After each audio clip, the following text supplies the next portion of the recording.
We're back on air, and clearly the debate on sugar continued during the break.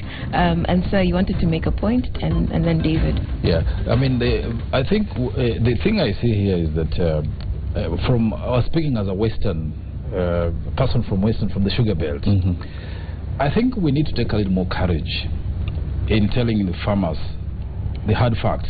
As you know, Mheshimiwa has read some of the pacts and protocols that exist, that farmers on the ground may not know that in fact sugar should be imported and it's illegal, and that perhaps even importing that sugar is not necessarily detrimental to their own welfare, because after all the country needs sugar.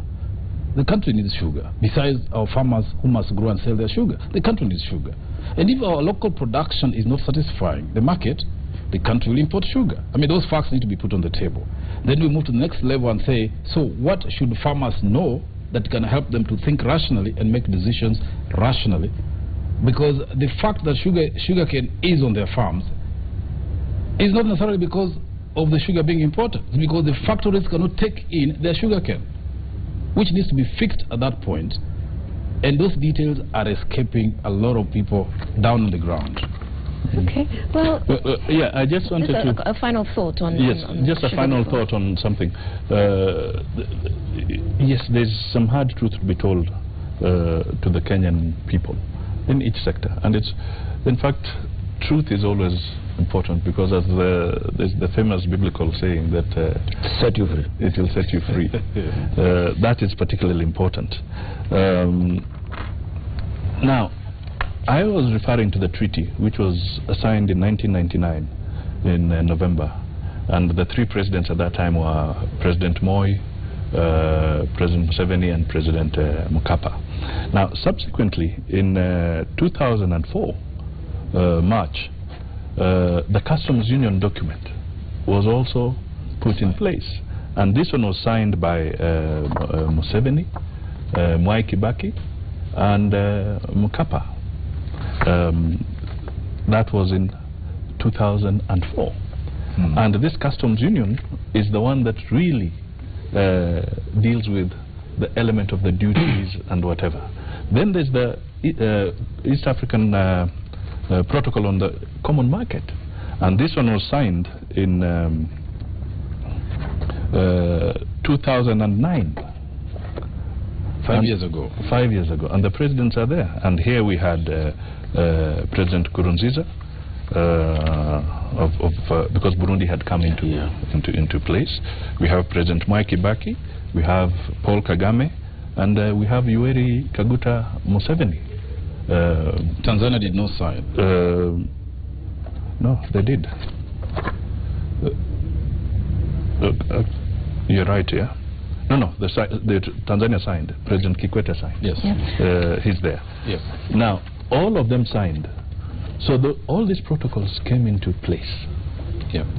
The reality is, as we speak now, no protocol here, or at least Uhuru's signature is not yet here.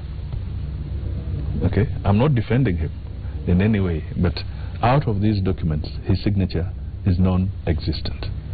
Now, there's one more protocol that is left.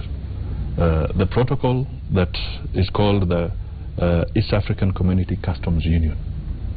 This is the one that will eventually create a single currency.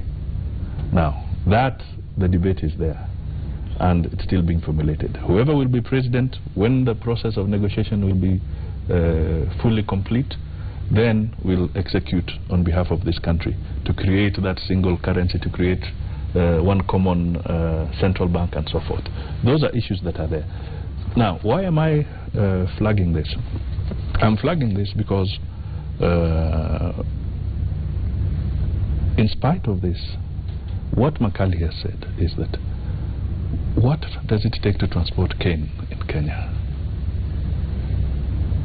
All these intermediaries that build up to the extent that the cost of cane, production of 1 ton of cane in Kenya, is the equivalent of about 80,000 Kenya shillings per metric ton.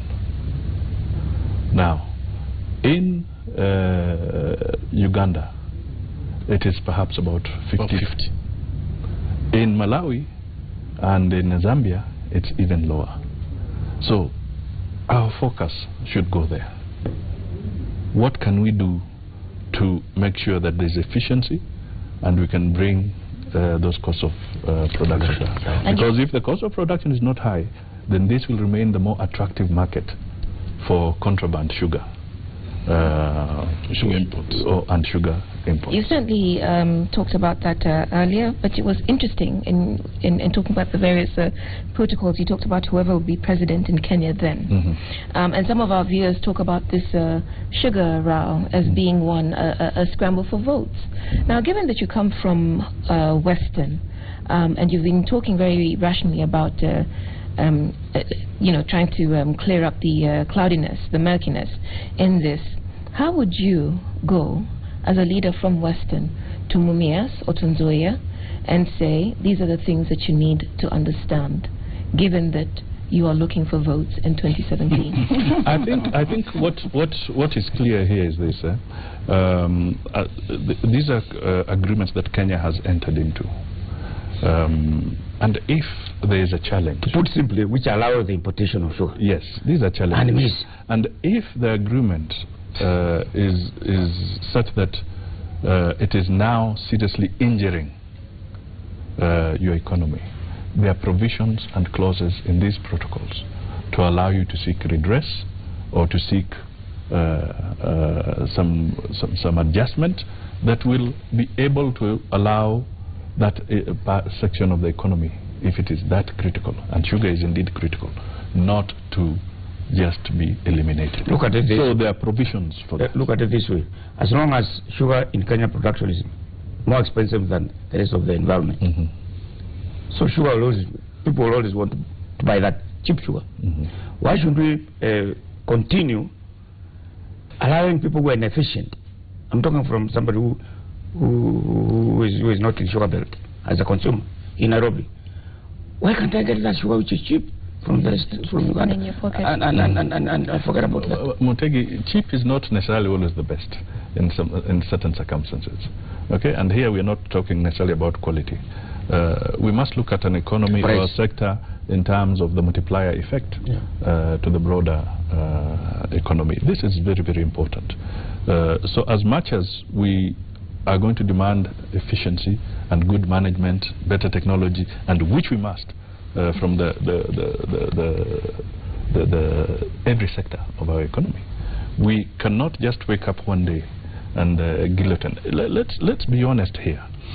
Even when coffee was going through difficult times, some of it because of global trends that were taking place in the international coffee market.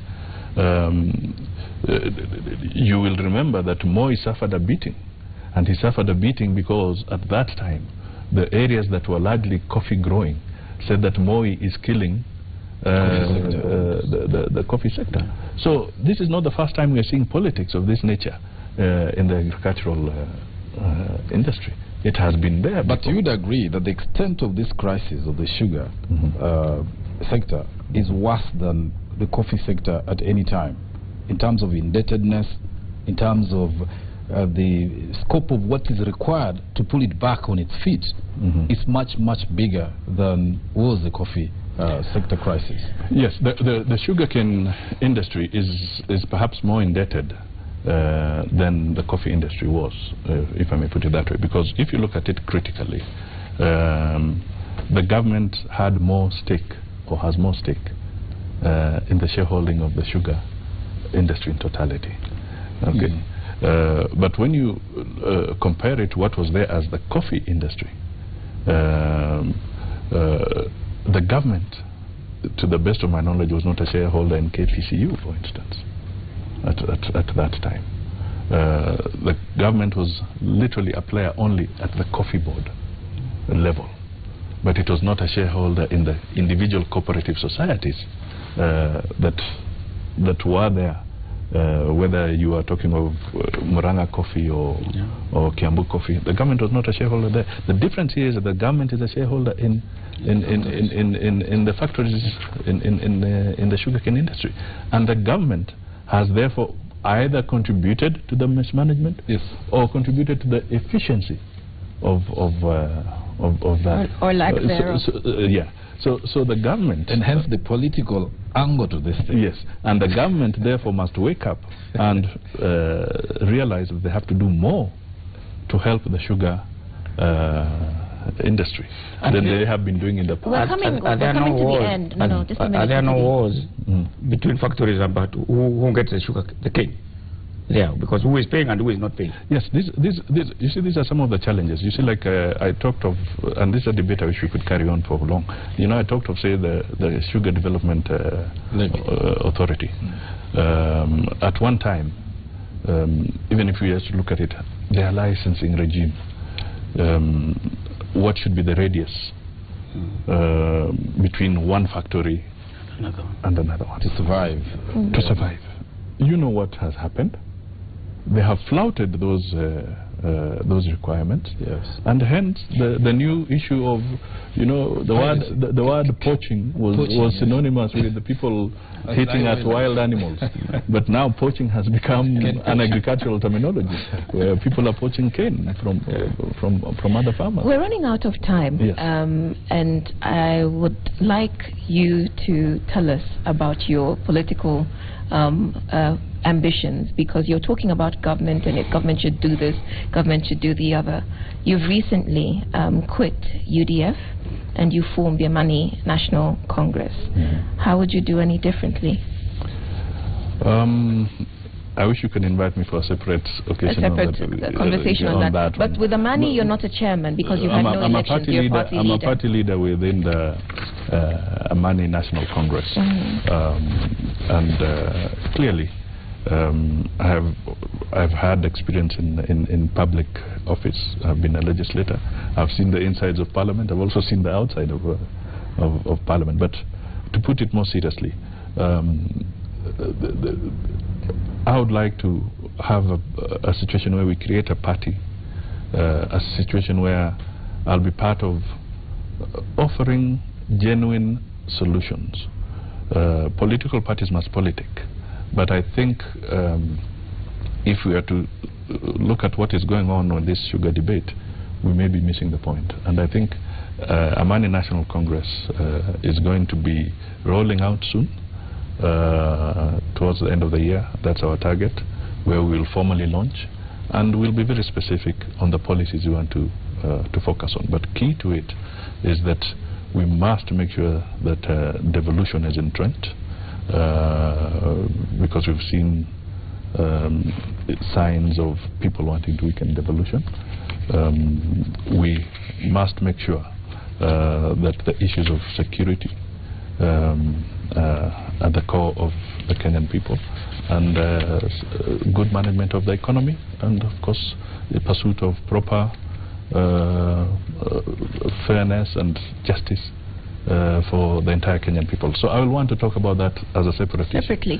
But yes. In this, because you talk about Amani offering solutions, and that certainly seems to be have been the focus of your intervention today on this sugar controversy. But part of it also has been that you know, you're seeing the opposition gaining momentum, a new sort of injection in the hand over, you know, over sugar, particularly in Western. And then, of course, that brings up the question of the ethnicity within Kenyan politics and whether you can show leadership to Western Kenya on this issue. Well, I hope they're listening to me, or they're watching us on this. Clearly, my intention, and the intention of any good leader, is that we must do what is right for the Kenyan people. All right? And that is the goal I want to set out to achieve. Definitely, political parties will try to take advantage of a situation and try and gain mileage at any one particular point in time. And there are those who think that this is an opportunity to gain a lot of mileage. I don't mind, but so long as it's mileage that is gained while at the same time improving the welfare of that sugarcane farmer and being able to offer specific solutions for them. Okay, so David and Mutegi, we've talked quite a bit about sugar, but we understand that we're not quite clear about whether there was a deal or no deal. You were seeing mixed messages from the executive. We see a lot of, maybe not hot air, but a lot of activity from opposition quarters. How fix it? How do we fix this, given that tensions are being ratcheted up? You see one part of the country saying that this other part of the country or these quarters are trying to fix us. I'll start with you, Mutegi, actually. To me, you don't want to call it what it is. To me, it's mere politics of 2017. We know very clearly, as long as we have not done, and we haven't done what he is talking about, improving the production. And it's going to be more expensive to have a cup of a kilo of sugar here, and it's cheaper the other side. And the fact that we are not even producing much as we need, first of all, it's expensive, as not enough as we need. Imports have always been there, they will always be there. These people who are going to Western, they're going to tell lies. Not just for politics. Who is going to tell lies? The opposition? They will tell lies because they're already starting telling lies. They are saying, for instance, there is no deficit now because of that core that is there. The stores where sugar is supposed to be. The people, Busolo told me the other day, it's not enough. They need more. We need to import more as we speak. And these people are saying, they want to say, the imports are the ones who are hurting you, which is a lie. To me, as long as you continue telling lies, not knowing that the reason why that fell from Mumias, I have shares in Mumia Sugar Company. I bought them at 35 bob. Today, it's worthless, 5 bob. And I cannot now say the reason why my share at Mumias is 5 bob, not because sugar was imported from Uganda. It is because some fellows cooked and bought sugar from Brazil and branded it Mumia Sugar, and they did not pay the farmers, and they stole the money. That's all. As long as these lies continue, we will remain doomed in politics of confusion. David. Deal or no deal? I think the government first of all needs to table things. That, I think there's no compromise about it, and I think it has done a shoddy job of communicating in this matter. The sooner they do that, the better. But having said that, I think also the leadership of the Western, where we come from, and the sugar belt, wherever they are, need to stop being in denial, because they're actually not happy. Crybabies, they were called. Well, in denial to the extent that there are certain facts that they need to be alive to with regard to the sugar sector, the growth, the trade in sugar sector, and the protocols and the COMESA, protocols and East African Community protocols, which they need to study and face the farmers directly with, to tell them, look, the facts are this. Let's have visionary leadership on this matter. The politics is there, but let's have visionary content on the sugar matter. And finally, of course, I think it's important for the people from that sector, and it's good Musalia is here, to do a serious caucusing to think properly about the economic future of those areas. Because even the suggestions of privatization and all these things, they're long-term. If you're talking about sugarcane varieties that mature quickly, if we have not created them over the last 10 years, we're not going to do that in the next 2 years. It is a science, it's a process. So we need quicker solutions that are going to fix the economic situation of the people in the sugar belt. And this calls for a serious Marshall Plan, which people need to caucus and agree on the way forward, and then seek the intervention of government with clear strategic thinking. And that was my final question to you, that you've given a raft of interventions and ideas on how to revive not just the sugar sector, but Western as a whole, given that a lot of livelihoods in Western depend on sugar. How can you effect these? You've been in government. Clearly not much happened, even though you seem to have good ideas. You're outside of government now, and you're seeking to form our next government. How can you just sort this? I think there's a lot of merit in the issues that have been brought out by my friends here.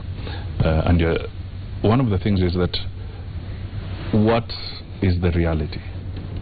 We have to come to terms with that, and we have to be able to speak to the Kenyan people about that, so that we can find solutions. Because if you, as somebody says, if you live in self-denial, then you will never want to find a solution to what is perhaps ailing your economy. So that is something that we need to focus on. All I want to say is that critical here is dialogue, genuine dialogue. Let us get the facts. Let the executive present the pact, if there was a pact, on the table, or was it just a communique, but there was no pact behind it. So let's be clear what was there, because with that clarity, a lot of tension will be eased. We should not be able to. The worst thing that you can do is engage in an activity that may look like mob justice at some stage. And then you're not quite answering my question. And then you realize that it's not been done. You're not answering my question, though. It's just that you've given us a lot of ideas about how to revive the sugar industry. How do you intend to effect them? Because you're talking about what the government should do, but what can you, Musalia Mudavadi as a leader, do? Musalia Mudavadi as a leader is first of all to seek power, gain power.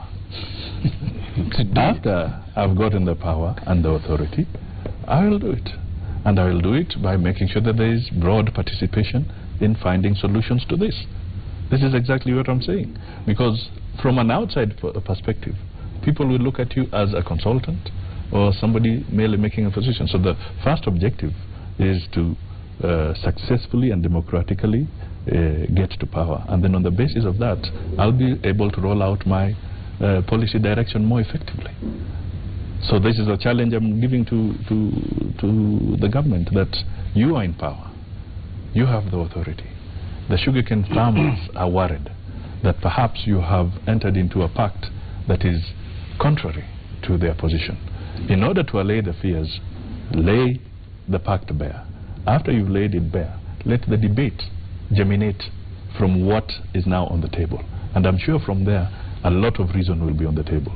But if we go around throwing statements against Uhuru, or throwing statements against somebody else, talking about who owes money and who does not owe money, who is the biggest debtor in this country? It's the government. Right. The government is the biggest debtor. In trade and in business, there must be debtors and there must be creditors. Where the honor lies is in the ability to make sure that you have settled your debt. That is why the Japanese, when they are unable to pay the debt, could go to the extent of committing suicide. because their honor has been eroded. So we are not saying people should go there, but what we are saying is that let us put it in perspective and look at it as an economic activity that needs to be handled maturely, so that the farmers, even if you want the farmers to make a decision, let the farmers make a decision on the basis of rational discussion. Thank you very much for your perspectives. Our time is up. We thank Musalia Mudavadi, the party leader of the Amani National Congress, for your insights today. We also thank our panelists, Otegi Njau and David Makali. Thank you for watching. This has been